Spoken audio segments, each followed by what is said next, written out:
Hello once again. Cathar Love 51. Transform in order to transcend. I need to tell you a few stories to illustrate this at a personal level. I had a girlfriend once, and she asked me to teach her painting, art, and which I did. And we were sitting having a coffee at a place called the Portos at a suburb called Newtown, and there was this very large green tree. And I said to her, how many colours do you see in the tree? And by this time I'd been teaching her art for probably 3 months or so. She said, green. I said, green. I said, yes, it's green leaves. But how many colours do you see within the leaves? And she said, it's green. You know, as if I'm an idiot. And I said, don't you see any other colours? She said, no, it's green. I said, okay. I loved my ballroom dancing, and I had a teacher, Leanne Bampton, an amazing teacher. And I remember when I was starting with her, she'd say, John, dance to the beat. And I'd go, beat? What beat? Yeah, well, it's a waltz. 1, 2, 3, 1, 2, 3, 1, 2, 3. And then suddenly one day, 1, 2, 3, boom, cha, cha, boom. It was so obvious, but I never heard it before. It was just a waltz, a music. Now, of course, if I hear music, I will listen to the beat.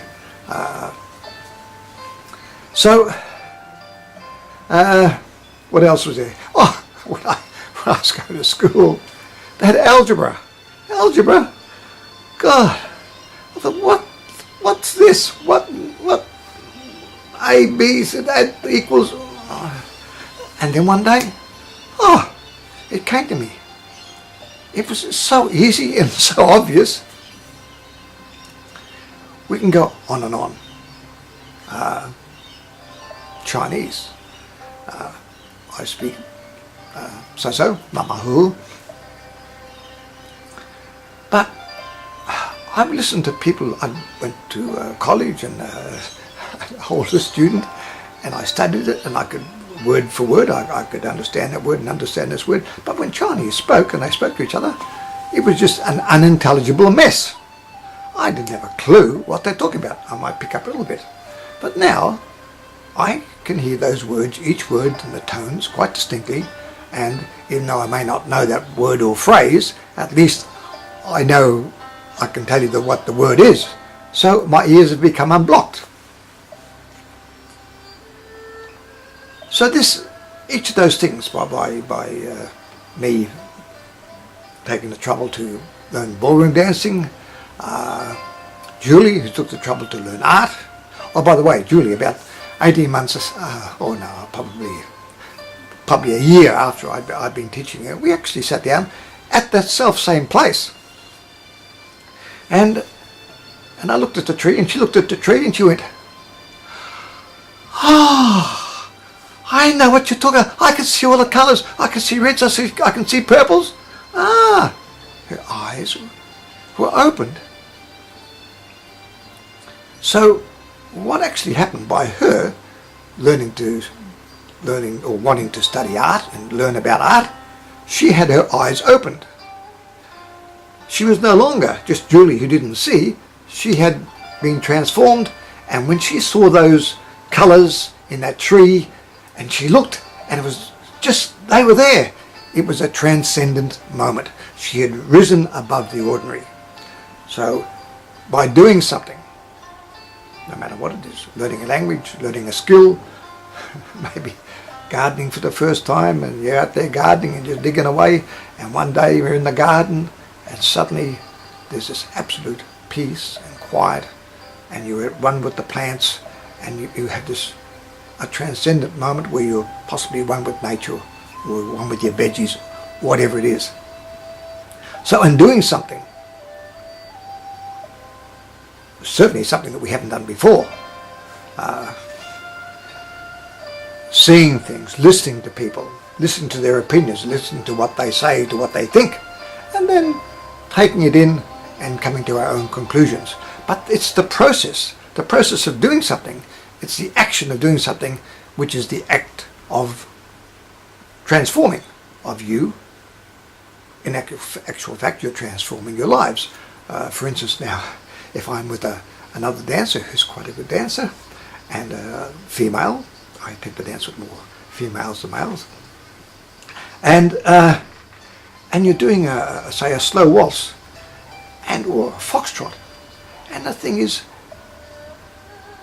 this is meditation, but it's meditation, active meditation, because when you're dancing with that, you cannot, no matter how difficult the day was, how difficult tomorrow is going to be, you cannot but be involved in the dance for that particular moment. It is pure meditation, but it's an active form of meditation. And when two people dance as one, and you're not only talking, but you're there and you're dancing as one, and they just move, there's a connection, there's a mental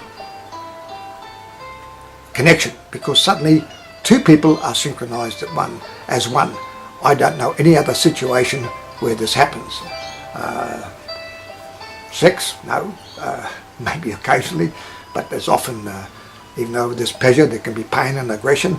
I cannot think of anything really that can give you that transcendental moments.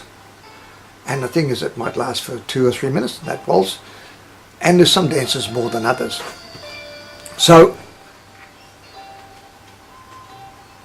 it's the process of, or the action of doing something.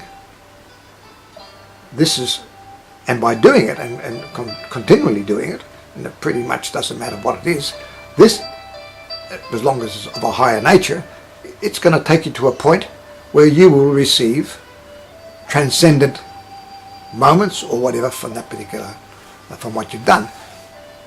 Now I'm my body, my blood type is O, and they say O is they need lots of physical exercise. For them, it's physical exercise is calming, and I can quite believe it, because dancing, and the act of dancing for a couple of hours, it has a very calming effect. Now other blood types, and whether one goes into this or not, they have meditation, or just quiet meditation, yoga is better for them. So different strokes for different folks. But I enjoy meditating. Sometimes I get up at night, a pleasant evening, and I come out and I meditate for an hour and just sit in a nice quiet, and because for the pure enjoyment of meditating. And regards meditating, I for a couple of years, I'd say, I sought to get that state where one is not thinking, where the mind is a void.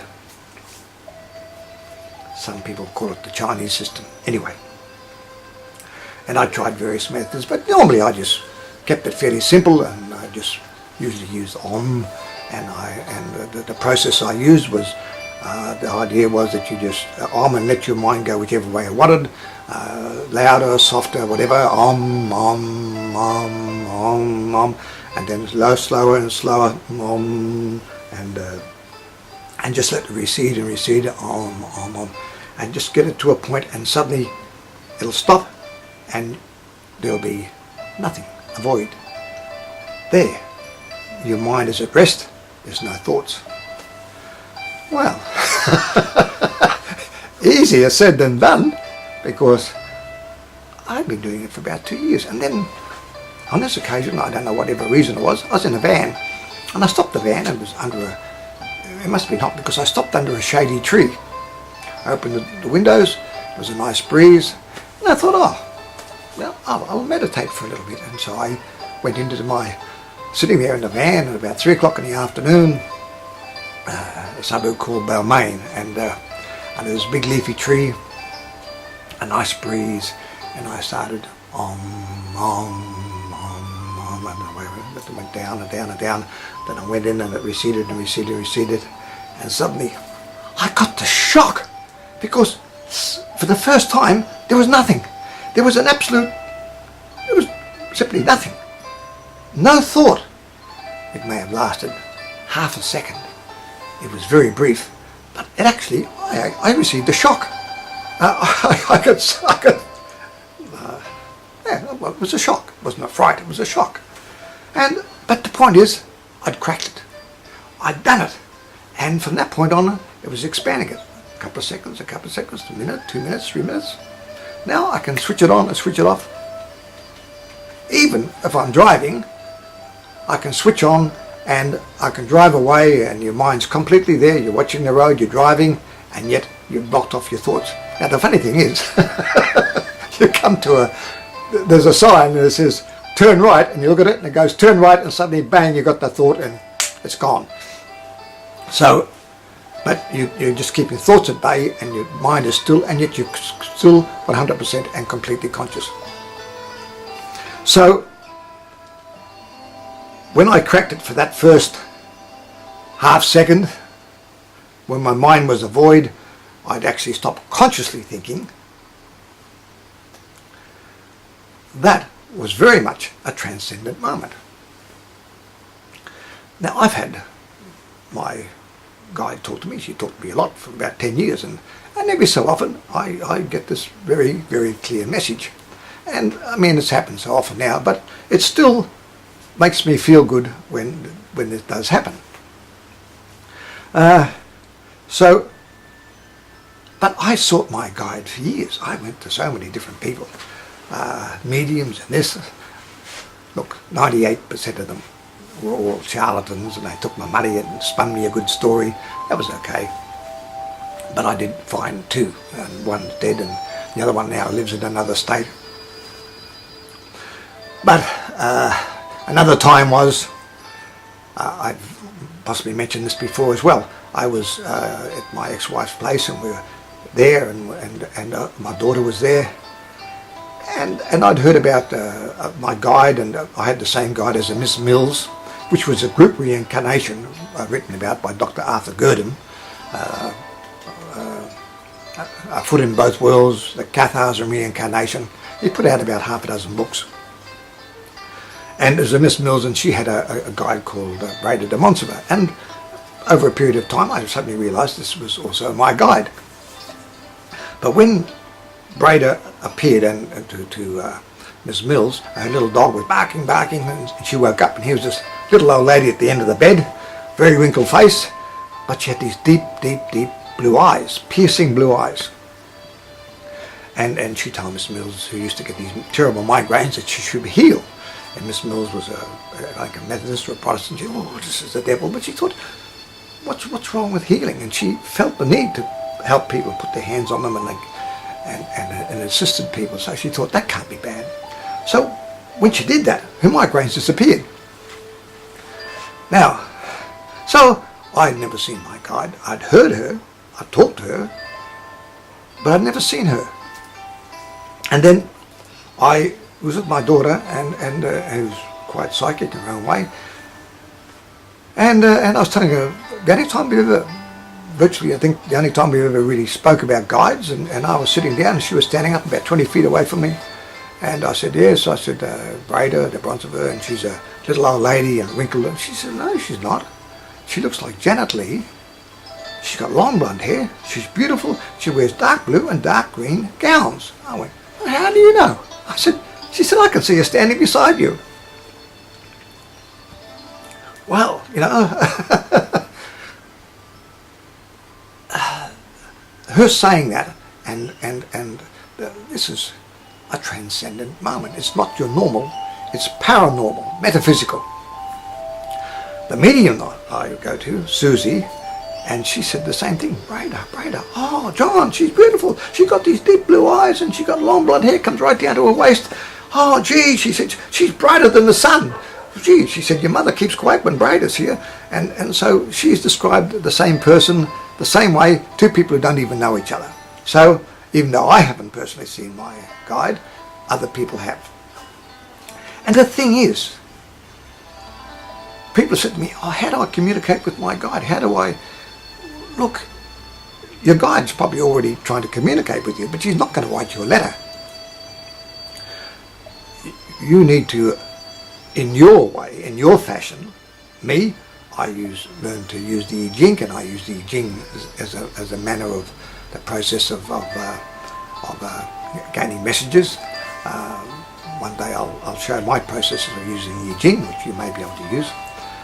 So some people might use other things as some form of connective tissue with their guide, the runes or something like this. Whatever it is that you feel right for you at that time. And I used to go to past lives and all these various things.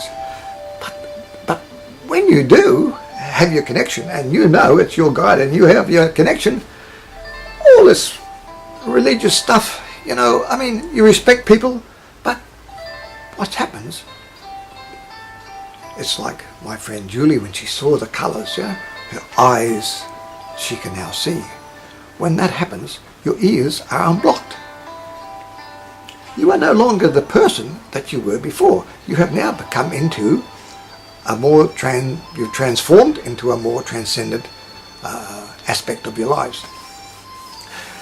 I was talking to a friend of mine who unfortunately has been a paraplegic for many, many years, about 30 years. It was an accident and became a paraplegic. But I've never heard him complain. But he said to me, he said, John, he said, you're enlightened. And he said, I'm enlightened. He said, you're enlightened. And he said, I think so-and-so's enlightened. And I went, I felt uneasy. Now, why should I feel uneasy about that? Well, I'm very... there's some words I'm uneasy with, and enlightenment is one of them. I don't consciously look for enlightenment. I don't consciously pursue enlightenment. In fact, I don't even talk about enlightenment. I talk about people who are transcending and transforming this Cathar, the Cathar philosophy of just pure goodness, universal love, unconditional love, just simply being good. Now, I can go along with this as a transcendent state, and people's lives can be transformed, but in regards to enlightenment, I'm a bit. They said once, I heard a saying, and whether it's true or not, I don't know, but it said, if you think you're enlightened, you probably aren't. And if you think you're not enlightened, it's quite possibly you are. Well, that's as far as I've got, as far as enlightenment is concerned. But the process of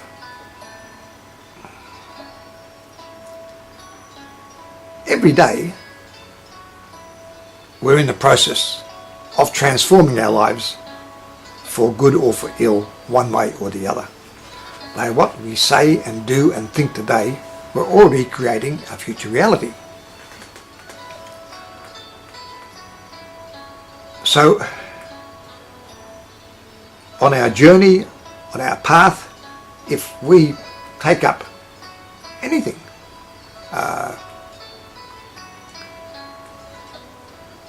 especially if it's of a higher nature, and we're certainly, we deliberately and consciously say, I'm going to move in this particular direction, I'm going to try yoga, or I'm going to try meditation, or I'm going to try this, or various forms.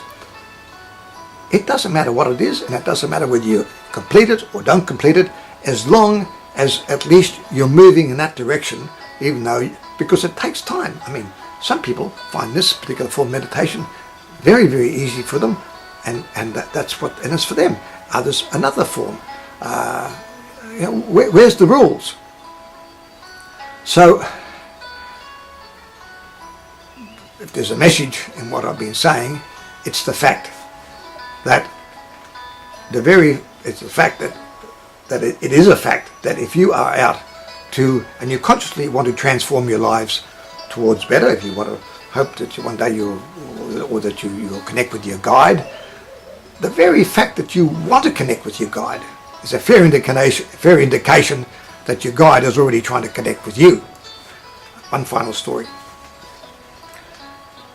But it's up to you to look for for the signs of how your guide can talk to you. Now, I did the I Ching, and doesn't matter what it was, but I've got two books. I've got a Western book by Carl Willem, a translation, and I also have a Chinese one, which is also in English, but it's it's a different type of I Ching, but it's still the I Ching. And I thought, I'll look at the Chinese one as well today. And it said, if you see a blackbird, and the blackbird flies south, money is coming. That's okay. A few days later, walking down, do a bit of shopping, have a coffee, and there's this blackbird, a big blackbird. It's sitting on a fairly low-lying branch. Look at it. And it looked at me, then looked away, and I thought, oh, okay. Well, I said, mate, I'm going to stay here until you fly and see what direction. So I went, okay, that's west, that's east, that's north, and that's south. And the blackbird's looking from here to there, and suddenly it was looking here, but it flew off down there. I went, that's south, that's south. Oh, okay, I remembered what the I Ching said. So I had coffee, and that's it, and I hadn't bought a lottery ticket or anything like that.